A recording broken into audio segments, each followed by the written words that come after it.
Olá, querida juventude, a paz do Senhor, que prazer, que alegria. Mais uma vez, nós estamos aqui juntos, unidos, eu aqui, você aí, ligado na internet, na sua televisão, no celular, ouvindo a palavra de Deus.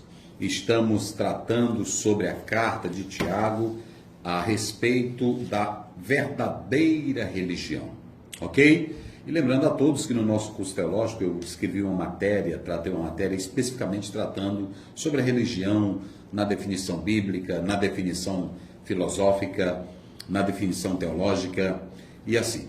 Então, quero me saudar a todos e meu carinho, minha gratidão a Deus por você, que toda sexta-feira está aqui conosco. Dê a sua saudação aí. A paz do Senhor a todos, é um grande prazer, uma grande alegria estar em mais uma sexta-feira para juntos aprendermos mais da palavra do Senhor aqui com o pastor Uziel, e vai ser bênção essa lição, em nome de Jesus. Glória a Deus. Então nós vamos iniciar orando. Pai querido, Pai santo, te agradecemos por esse momento feliz, quando estamos na tua presença. Toma o primeiríssimo lugar, concede-nos a tua bênção, a tua graça. Queremos te servir, te louvar e glorificar teu santo nome. Ajuda-nos em tudo, Pai. Responde-nos do alto dos céus, em nome de Jesus te pedimos agora e para sempre. Amém. Vamos lá, Daniel, qual é o tema da lição? Lição 8. Autenticidade, um antídoto contra as paixões deste mundo. Autenticidade, um antídoto contra as paixões desse mundo. A nossa lição de hoje é pecado ter desejos? É pecado sonhar? É pecado ter paixão por alguma coisa? Aí nós vamos explicar isso ao longo da lição. Vamos lá. Texto principal. Porque andando na carne, não militamos segundo a carne, porque as armas da nossa milícia não são carnais, mas sim poderosas em Deus para a destruição das fortalezas. 2 Coríntios 10, 3, 4. Estratelma, essa expressão aí no grego, estratelomai, está aí no próprio texto original, estratelomai. Ela quer dizer, na verdade, fazer uma expedição militar, liderar soldados para a guerra, para a batalha. Paulo estava dizendo que as armas que nós entramos nessa batalha espiritual, elas não são carnais, elas são armas poderosas em Deus. Quais são elas? A palavra, a oração, o jejum, são as disciplinas da vida cristã. Foram essas armas que o próprio Senhor Jesus usou na batalha contra Satanás e seu opositor. Vamos lá. Resumo da lição. A amizade com o mundo resulta em inimizade com Deus. A amizade com o mundo faz o quê? Resulta em inimizade com Deus. Então, essa palavra aí, amizade, que o próprio verso 4, né? Quando você olha no próprio texto original, é a palavra filia. Filia, no próprio texto grego, é amizade. Então, aqui ele está dizendo que nós não podemos ter essa filia, essa filiação, essa amizade com o próprio mundo, esse relacionamento com o mundo. Nós não podemos ter. Vamos lá. O texto bíblico. Tiago, capítulo 4, versículos 1 ao 7. Diz assim: De onde vêm as guerras e pelejos entre vós? Isso. Porventura não vem disto, a saber dos vossos deleites, que nos vossos membros guerreiam? Cobiçais e nada tendes, sois invejosos e cobiçosos e não podeis alcançar. Combateis e guerreais e nada tendes, porque não pedis. Pedis e não recebeis, porque pedis mal, para gastardes em vossos deleites, adultérios e adulteras. Não sabeis vós que a amizade do mundo é inimizade contra Deus? Portanto, qualquer que quiser ser amigo do mundo constitui-se inimigo de Deus. Ou cuidais vós que em vão diz as Escrituras: o Espírito que em nós habita tem ciúmes, antes da maior graça. Portanto diz: Deus resiste aos soberbos, dá porém graça aos humildes. Sujeitai-vos, pois, a Deus, resisti ao diabo e ele fugirá de vós. Muito bem. Essa análise bíblica que o Daniel acabou de ler, capítulo 4, o tema geral desse capítulo é a graça da humildade. A graça da humildade. Se vocês analisarem ao redor do próprio texto e dentro do próprio elemento interno do capítulo 4, Tiago, ele faz o contraste, o humilde e o soberbo. A quem Deus realmente atende? A quem Deus resiste? Então, ele está falando disso. Vamos ao texto. A primeira análise que nós podemos falar desse texto é que o capítulo 4, 1 a 10, está tratando de o mundo e Deus. E a primeira coisa que nós podemos analisar nessa passagem bíblica é que Tiago, ele começa falando sobre a fonte das guerras.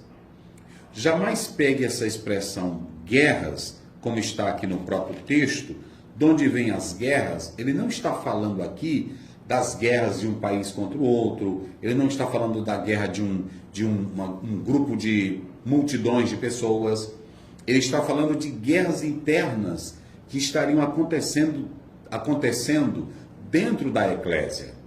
A bem da verdade, no aspecto geral, toda guerra ela vem de ambição, sede de poder, desejo de riqueza. As guerras no contexto geral. No contexto interno, semelhantemente, que é o que Tiago está tratando aqui, ele está mostrando das discussões, das polêmicas, das divisões, dentro da própria comunidade de salvos. Ora, se a morte de Jesus Cristo é para criar um só corpo, então Tiago está perguntando, e por que tem divisão, querelas, confusões, brigas, desarmonias, desunião, falsidade no meio da comunidade cristã? Por que tem isso? Interessante que Tiago, ele não culpa só o diabo. Lá no capítulo 1,14, ele diz que tudo está dentro de nós. Ele já deixou claro, cada um é tentado quando engodado pelo seu próprio pecado, pela sua própria cobiça. Então veja que ele começa dizendo que essas guerras internas na comunidade, elas possuem uma fonte. E essa fonte que na verdade ele está aqui destacando, no texto original, ele deixa claro de onde é que isso vem. Aí ele deixa a fonte. Olha aí no próprio texto original, edoner. Se você pegar essa expressão, esse substantivo feminino, edoner. Edoner, na verdade, está falando aqui de prazeres ou de desejos por prazer. É aquela pessoa que tem um desejo grande por prazer. Eu pontuei aqui que, na verdade, expressa esse sentimento.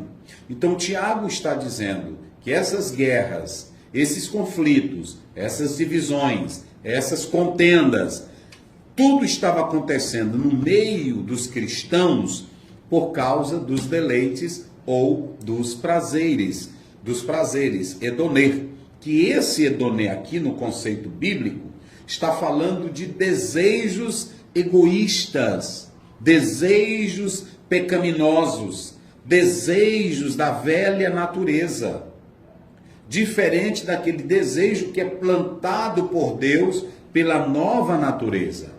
Então, desejos egoístas, desejos de poder, de grandeza, de riqueza, não vem da natureza transformada, vem de uma natureza dominada pelo pecado.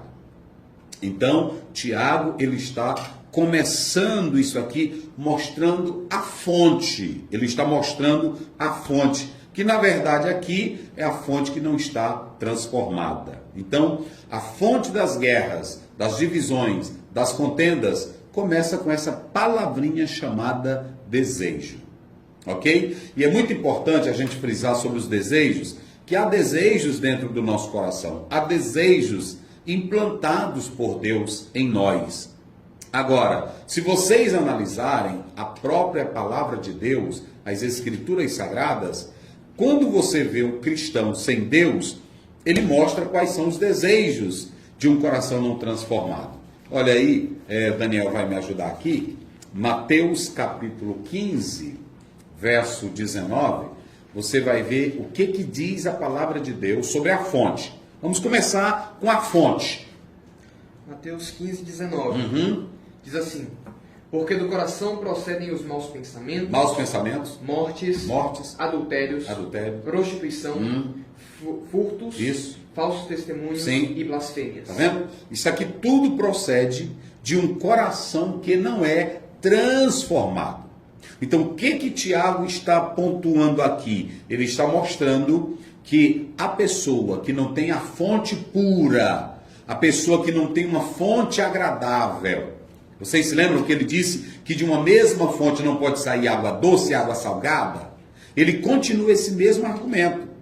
É impossível da vida de um crente sair desejos horríveis, como desejo de matar, desejo de trair, desejo de ser falso, desejo de ganância.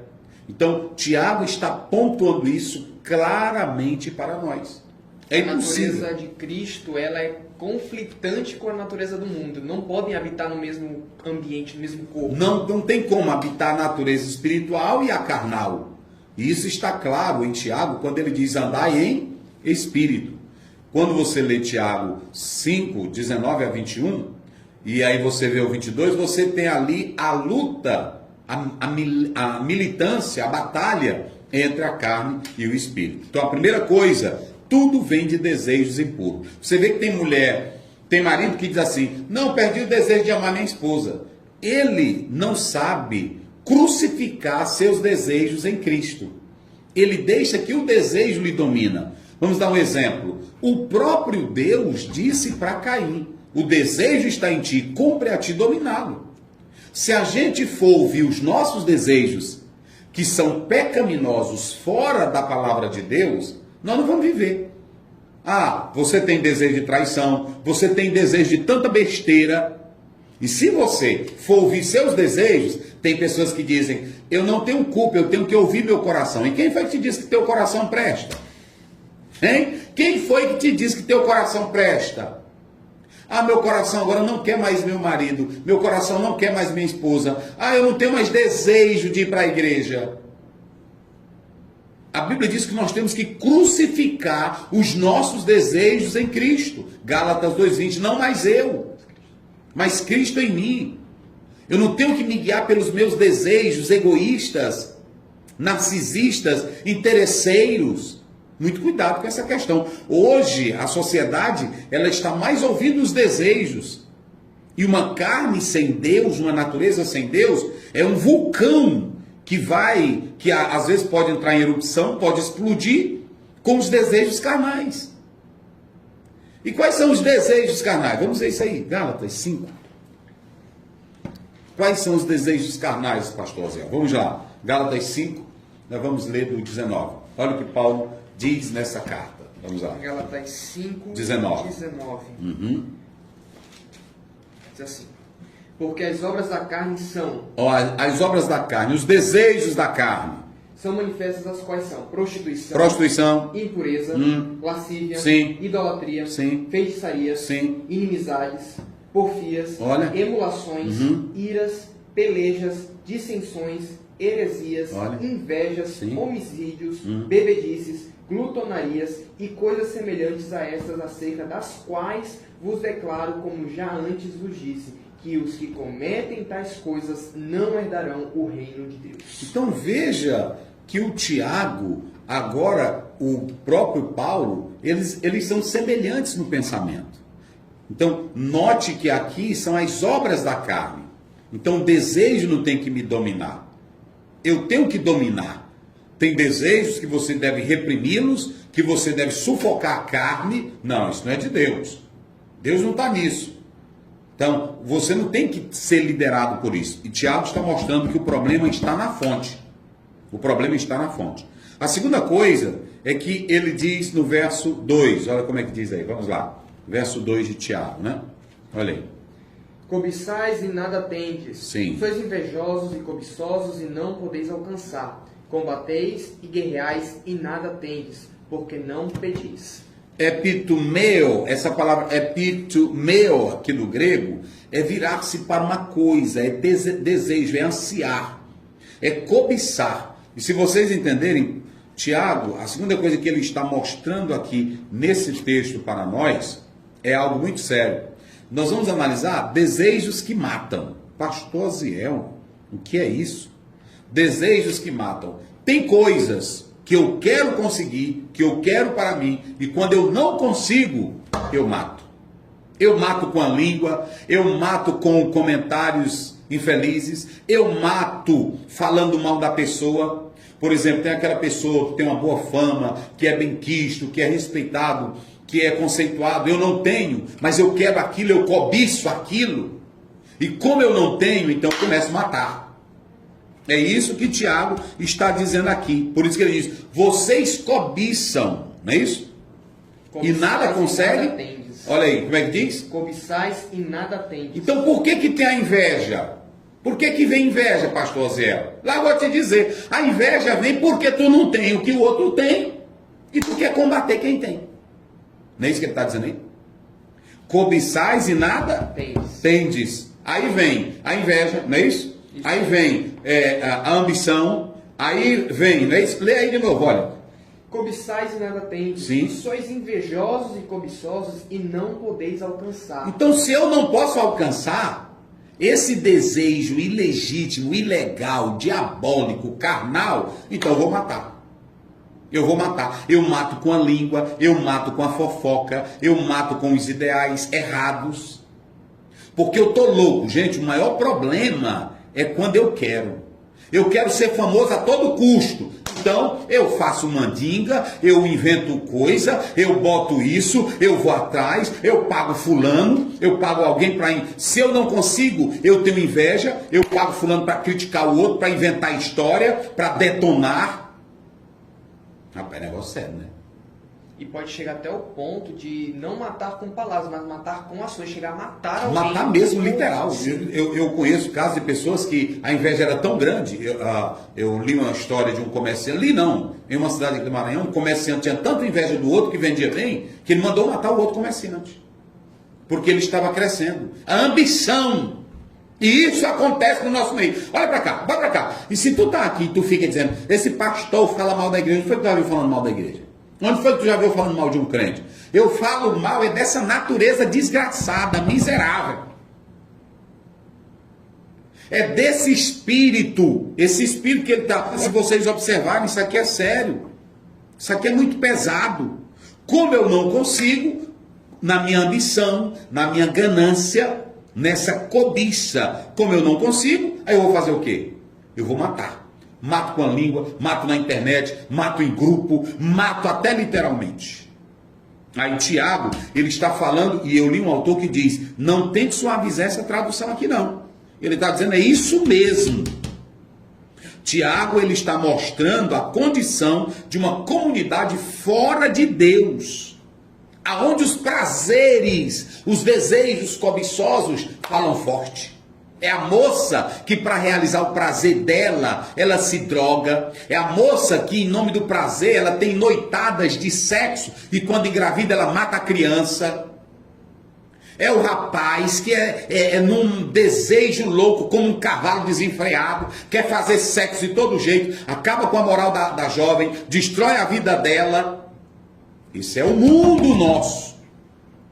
E aí, quando vem para a esfera do poder, é aqueles que não conseguem, ou um outro que se sobressai mais. Então ele quer matar, matar com a língua, matar não dando oportunidade. Tá aqui, ó. Tá aqui. Viu? E deixa eu dizer uma coisa, há desejos legítimos e há desejos ilegítimos.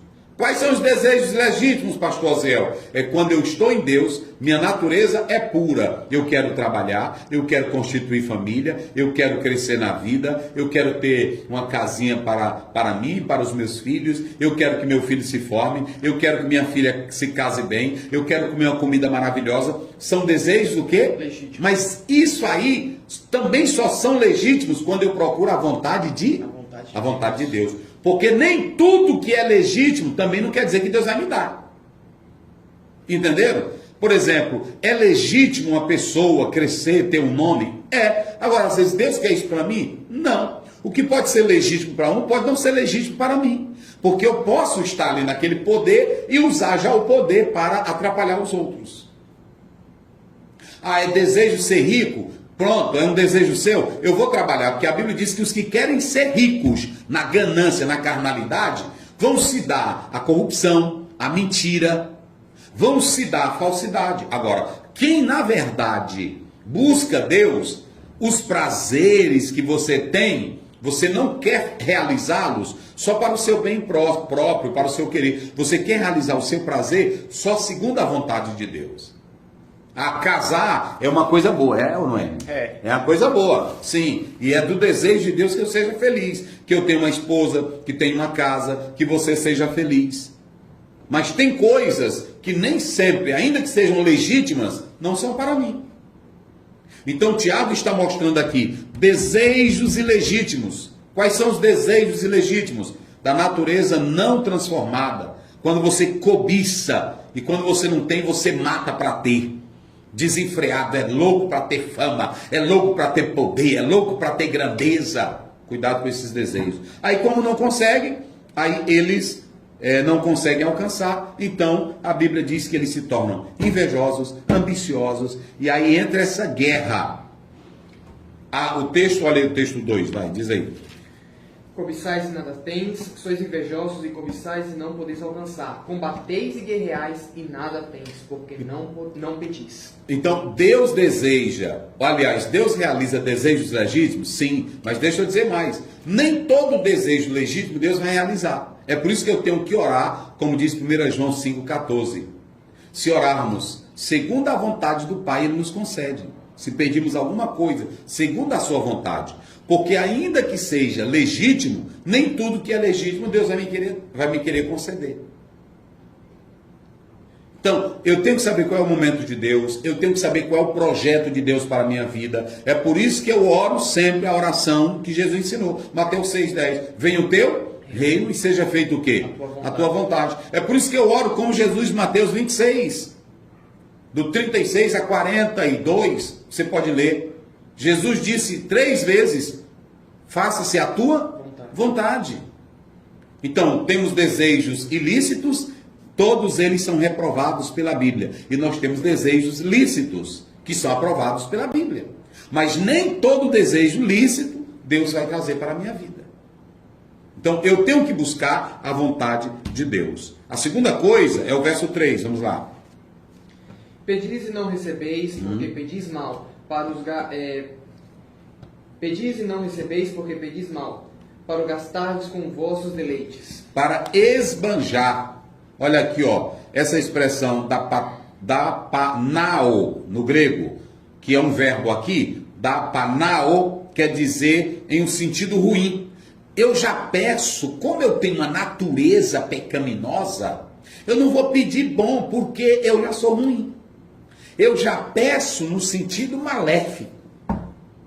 Isso olha, Tiago está dizendo, vocês já pedem, já para fazer o quê? Que ele disse aí? Olha, para esbanjar, não é isso? Com vossos deleites, vossos deleites. Aí é o verso 3, não é isso? Isso. Para esbanjar. Então, esse dapanal, que é gastar, é fazer despesas, aqui já é gastar no sentido ruim. Isso é muito sério. Então, Tiago está mostrando isso claramente para nós. Ou seja, a terceira coisa que eu apresento aí, a motivação incerta. Eu tenho motivação certa, mas eu tenho a motivação incerta. Deus sabe quando eu estou pedindo algo que é na pureza do meu coração, que é na sinceridade da minha alma. Mas Deus sabe quando eu estou pedindo algo por inveja, por concorrência, por grandeza, só para posição, só para ter título, só para ter glória humana, só para ter fama. Então Deus sabe. Então veja bem aqui que essa motivação, ela é incerta. E mesmo que a motivação seja certa, eu tenho que procurar saber a vontade de Deus. Então Tiago está mostrando aqui que eles pediam, mas já pediam no sentido de esbanjar, já pediam no sentido só dos seus prazeres carnais. E Deus estava dizendo, vocês pedem, mas não recebem, não é isso? Por quê? Porque pedem mal. Vocês têm uma natureza pecaminosa. Onde é que Deus vai ouvir uma oração de um falso? Onde é que Deus vai ouvir a oração de uma pessoa que ele está pedindo, mas é com ódio? Está pedindo, mas é com raiva do irmão. Está pedindo, mas é com inveja do irmão. Deus não vai ouvir isso, de maneira nenhuma. Aí agora, no verso 4, leia aí, Daniel, verso 4, vamos lá. Adúlteros e adúlteras, não sabeis vós que a amizade do mundo é inimizade contra Deus? Portanto, qualquer que quiser ser amigo do mundo constitui-se inimigo de Deus. Veja que agora Tiago vai partir para um outro momento. Ele vai partir para duas coisas. Primeiro, ele vai tratar sobre a infidelidade para com Deus. E ele usa a expressão adultério, porque as vozes dos profetas que ecoavam no Velho Testamento, à luz das páginas do Velho Testamento, como por exemplo, Isaías 54:5, Jeremias 3:20, Ezequiel 16:23, Oséias 9:1, é que Ismael figurava metaforicamente como a esposa de Deus. E quando eles iam atrás de outros ídolos, tinham outros desejos pecaminosos, eles estavam cometendo adultério espiritual, infidelidade. Da mesma forma, aqui Tiago está dizendo claramente aos seus leitores que quem não obedece a Deus e quem anda atrás de outros desejos cobiçosos, pecaminosos, estão quebrando a fidelidade com Deus. E aí ele dá um exemplo que nós vamos pontuar aqui, o que nos faz com que sejamos inimigos de Deus. Duas coisas nos tornam inimigos de Deus. A primeira é quando eu desejo fazer amizade com o mundo. Qual é o verso aí? Verso 4. Verso 4, não é isso? É quando eu quero, novamente você tem aí a filia, ok? É quando você valoriza algo como elo precioso entre a pessoa e entre a coisa, ok? Então, a amizade, é como a amizade de Davi e Jonatas. Na verdade, aqui o escritor queria mostrar isso aqui. Mas aqui ele está mostrando que manter amizade com o mundo é ter boas relações com pessoas pecaminosas, hostis, enganadoras. Não estamos falando da coisa do mundo. Por exemplo, celular não tem pecado. Comer um arroz não tem pecado. Não é assim? É. São coisas do mundo. Agora ele está falando de pessoas pecaminosas, hostis. Quando eu quero ter contato com elas, eu já me constituo o quê? Inimigo de Deus. É a primeira coisa que ele está falando aqui. Mas observem bem que a outra coisa é que a própria Bíblia também já diz que o mundo pecaminoso é sujo diante de Deus. 1 João 2,15. Não ameis o mundo. Aqui ele não está falando do mundo coisas. Ele está falando de um mundo que se opõe a Deus. De um mundo devasso, de um mundo hostil, de um mundo da carnalidade. De um mundo, como nós acabamos de ler em Efésios 5, 19 a 21. É esse o mundo que a própria palavra de Deus está mostrando aqui. Então, se você quer ser inimigo de Deus, ame o mundo. Se você quer ser inimigo de Deus, seja dominado pela cobiça, pela inveja, pelo ciúme. Você já é inimigo de Deus. Aí o texto diz claramente que Deus tem ciúme, não é isso? Olha aí o verso. O Espírito, não é isso? Vamos lá. Verso 5. Versículo. Ou cuidais vós que em vão diz as Escrituras, diz a Escritura, o Espírito que em vós habita tem ciúmes. Aí é o verso 5, né? Verso 5. O Espírito que em vós habita tem ciúmes. O Espírito que em vós habita. Esse termo, ele é muito problemático, até as Bíblias de rodapé trazem diversas conotações. Uns dizem que aí é o espírito humano que foi prejudicado pelo pecado. Gênesis 2,7. Outros dizem que Deus colocou o Espírito Santo nos cristãos e quando eles não procedem, esse Espírito Santo que Deus colocou nele, é ele que Deus tem ciúme. Porque esse Espírito é colocado para a nossa purificação, para para ensinar as verdades de Deus. Então, alguns dizem que jamais Deus pode ter ciúme. Mas o que eu vejo aqui, pelo aspecto bíblico, pelo aspecto do Velho Testamento, como por exemplo, Êxodo 20, verso 5, Êxodo 34, 14, Deuteronômio 32, 16, Zacarias 8, 2, 1 Coríntios 10, 22, é que, na verdade, quando a gente atenta para essa expressão, é que Deus colocou em nós o seu Espírito, ele habita em nós. E como Deus é zeloso, conforme nós estamos vendo aqui, ele não vai tolerar uma fidelidade dividida. Ou seja, Deus não vai tolerar você amar a Ele e amar também o mundo. Deus não vai tolerar você participar da mesa dele e participar da mesa de Jezabel. Ele tem ciúme. Esse ciúme aqui é positivo, é no sentido dele querer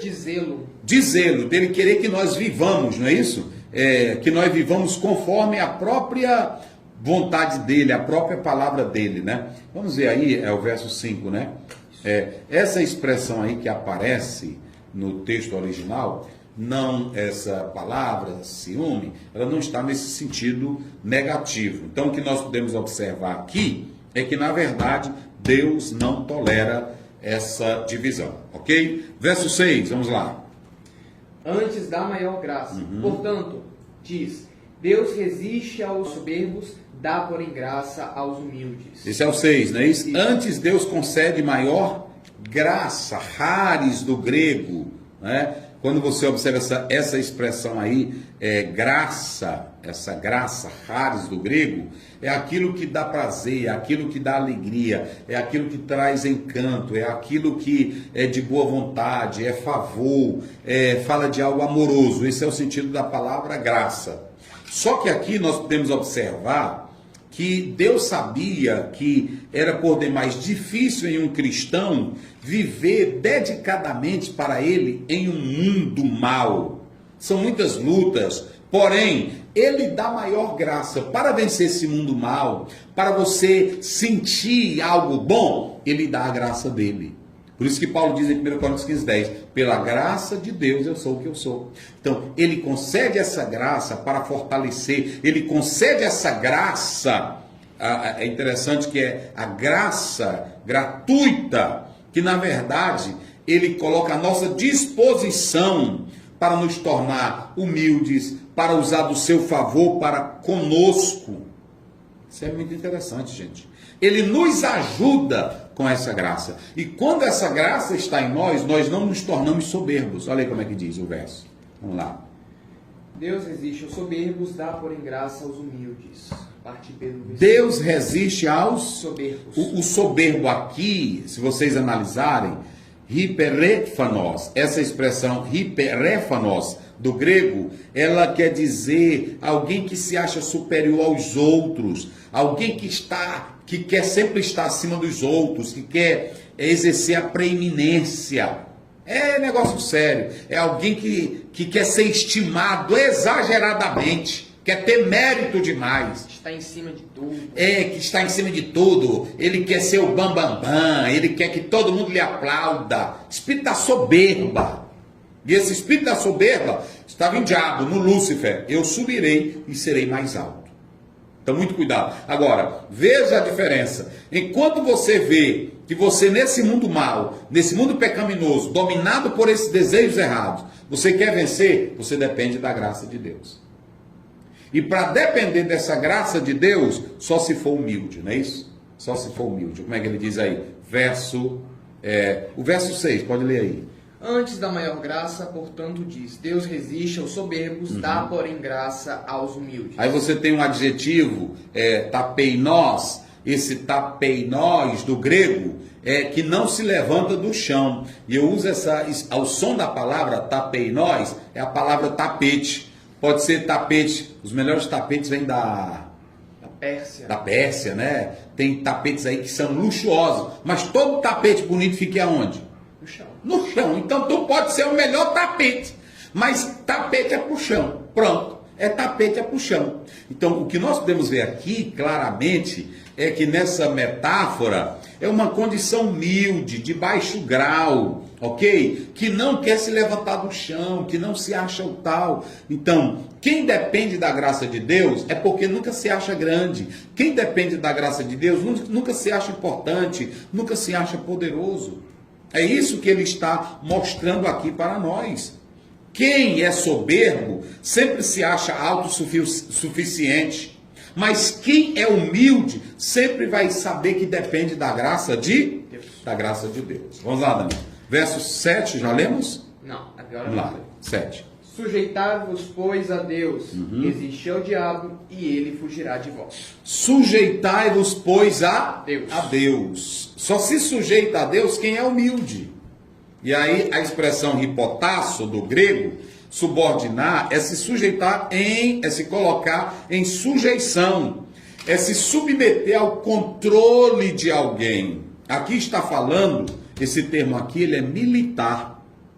É organizar a tropa numa forma militar sob um comando de um líder. Então, quando Tiago diz, sujeitai-vos, portanto, a Deus. Deus é quem é grande, Deus é o poderoso. E eu coloco aqui, quando eu trago essa perspectiva bíblica, eu quero mostrar aqui 2 passos para você vencer o diabo. O primeiro é a humildade. O segundo é a submissão. A primeira é a humildade. Não se levante do chão. Não seja grande. Não seja soberbo. E a segunda é que nós podemos observar que o próprio texto é a se colocar no comando de alguém. Mocidade, jovem, irmão, irmãs, se humilhe e se coloque no comando de Deus. Não tem diabo, não tem demônio, não tem inferno. Tem gente aí que é ungindo parede, é ungindo cidade, é ungindo ambiente, é ungindo não sei o quê. Aí o Tiago diz, não, para vencer o diabo eu tenho 2 coisinhas, 2 segredinhos para vocês. Primeiro, humildade. Se humilhe. Dependa de Deus em tudo, dependa da graça de Deus, dependa do poder de Deus. E segundo é o quê?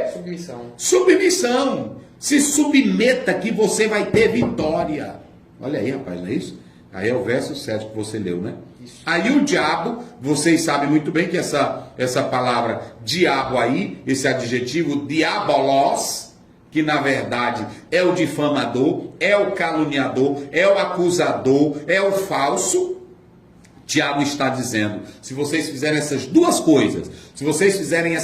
coisas, quais são as 2, Daniel? Humilhar-se e sujeitar-se. Se vocês se humilharem, depender da minha graça, eu vou encher vocês da minha graça. Mas tem uma coisa também, se vocês se submeterem ao meu comando, eu sou o general, eu sou o senhor de guerra, eu é quem comanda os céus e a terra, eu mando.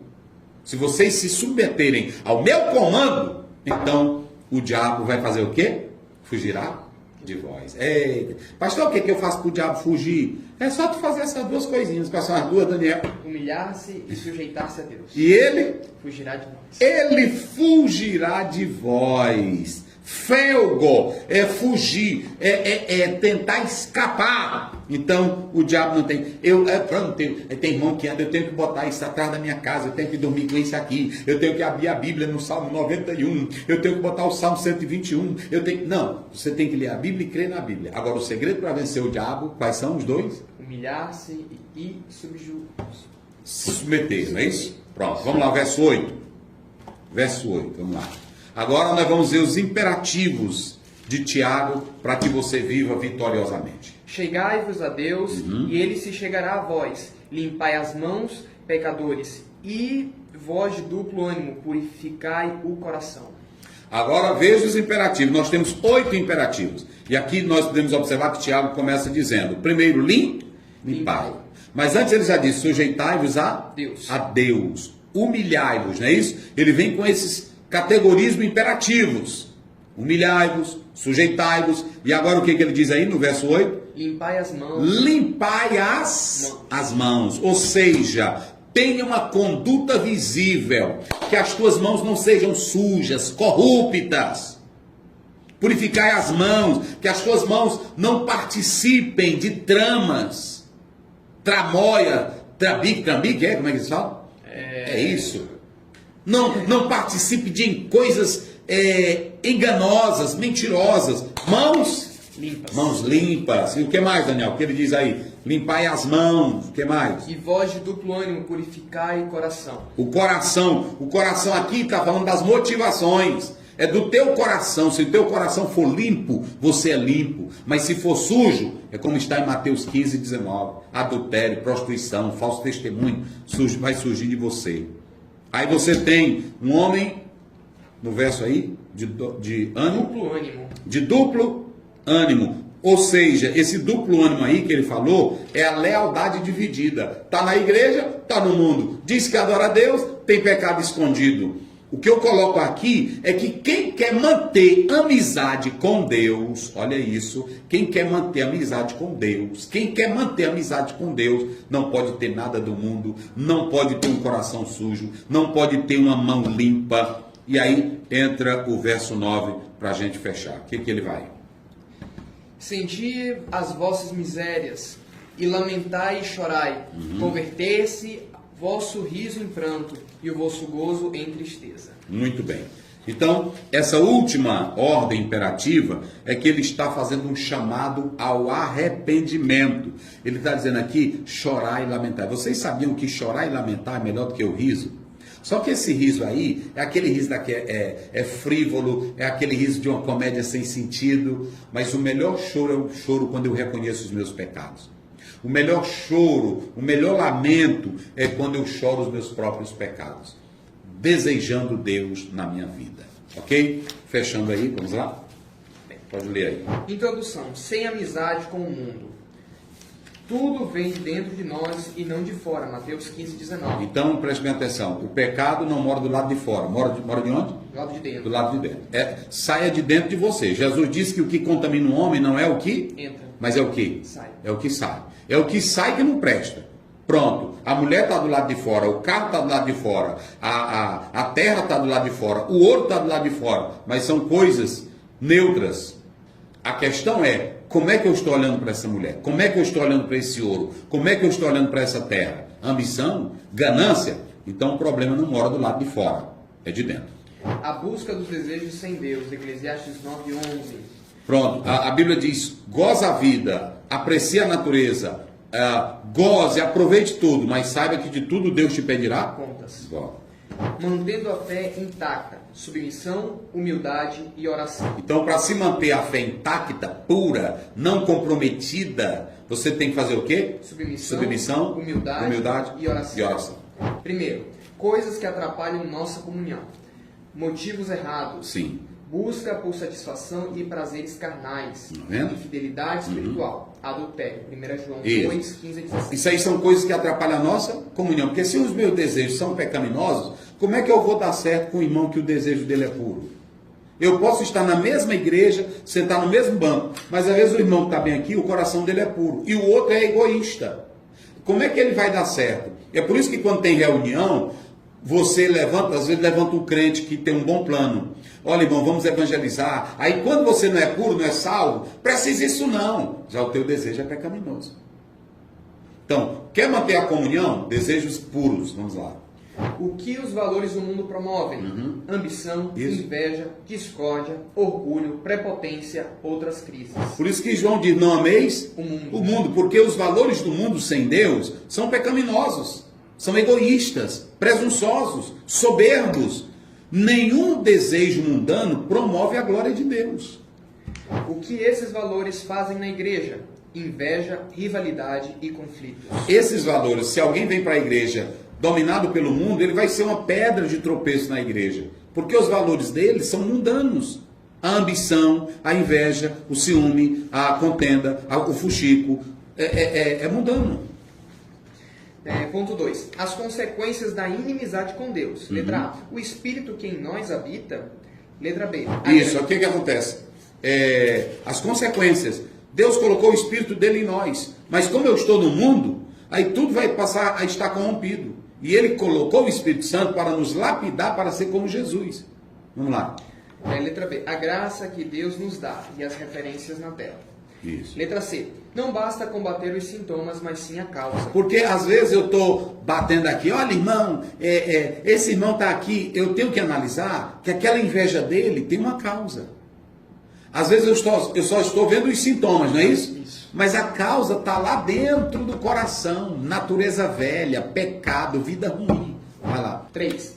Definição de submissão. A atitude voluntária de ceder, cooperar, assumir responsabilidade, levar a carga. Lucas 2:51. Isso. Letra A. Como vencer o diabo? Submissão. Letra B. Debaixo da autoridade divina. Isso. Viver em humildade. Viver em oração. Isso. Ter um coração puro e limpo, comprometido com a santidade. Referências na tela. Então veja bem, o que o Daniel está dizendo? Nós falamos aqui que para vencer o diabo é a humildade, a subir, mas aí se você prossegue, o texto diz, mãos limpas, não é isso? Não pode ter fidelidade dupla, não é isso? Purificar o coração. Tem que ter o coração puro. São os caminhos para você resistir ao diabo. Resistir ao diabo. Eu não resisto o diabo, irmão, não é cruzando o dedo. Eu não resisto o diabo, não é com muitas horas de jejum. Eu resisto o diabo com a minha vida submissa, dependendo de Deus em humildade, em oração, coração puro, fidelidade correta com Deus, sem dubiedade, sem infidelidade. Aí eu vou vencer o diabo. Ora, Daniel. Senhor meu Deus, Senhor meu Pai, muito obrigado, Senhor, por esta lição maravilhosa que o Senhor tem revelado ao teu servo. Muito obrigado por ter nos permitido estudá-la, Senhor. Muito obrigado por abrir as portas do conhecimento. Senhor meu Deus, não permita que nos deixemos levar pelos desejos carnais, mas sim pela tua vontade, Senhor. Que antes de tudo se cumpra a tua vontade em nós. Por favor, Deus, por favor, meu Pai, guarda-nos e livra-nos de pecar contra ti. Que possamos estar com as mãos limpas e o coração puro para ver a tua glória. Em nome de Jesus. Amém. A graça de nosso Senhor Jesus Cristo, o amor de Deus, a comunhão e a consolação do Espírito Santo, seja com todo o povo de Deus, que todos digam. Amém. Amém.